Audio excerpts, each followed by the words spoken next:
இந்த ட்ரெஸ்ஸு பாருங்கள் straight cut pant. இதுக்கு வந்து ஃப்ரண்ட்டில் வந்து ஓப்பன் வச்சு தைச்சி கொடுத்துருக்கோம். இது நான் தான் தைச்சேன். ஃப்ரண்ட்டில் வந்து ஊக்கு வச்சு தைச்சிருக்கோம். இதே மாதிரி தான் இந்த ட்ரெஸ்ஸும் கேட்டிருக்காங்க. இதே மாதிரி தான் நம்ம தைக்க போகிறோம்.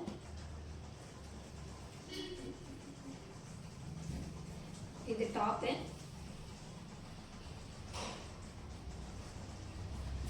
இது பேண்ட்டு. இந்த ட்ரெஸ் எதுக்காக இப்படி ஓப்பனில் தைச்சிருக்கேன்னா, அவங்களுக்கு வந்து கை அடிபட்டிருக்கு.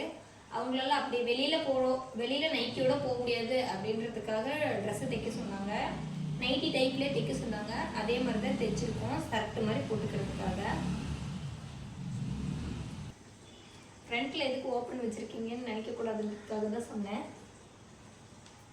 இது பேண்ட்டு. அவங்க நார்மல் எப்பவும் போல ஸ்ட்ரைட் பேண்ட்டு தான் கேட்டாங்க. ஸ்ட்ரைட் பேண்ட்டு தைச்சிருக்கோம். ஹிப்புக்கு எலாஸ்டிக் வச்சுருக்கோம். சும்மா ரஃப் யூஸ்க்காக தான் இது தைச்சிருக்காங்க. தேவையில்லாத போது நம்ம இந்த ஊக்கை மட்டும் எடுத்துட்டு இது மேலே அப்படியே தையல் போட்டோம்னா முடிஞ்சிருச்சு. அவங்க நார்மல் டாப்பாகவே யூஸ் பண்ணிக்கலாம்.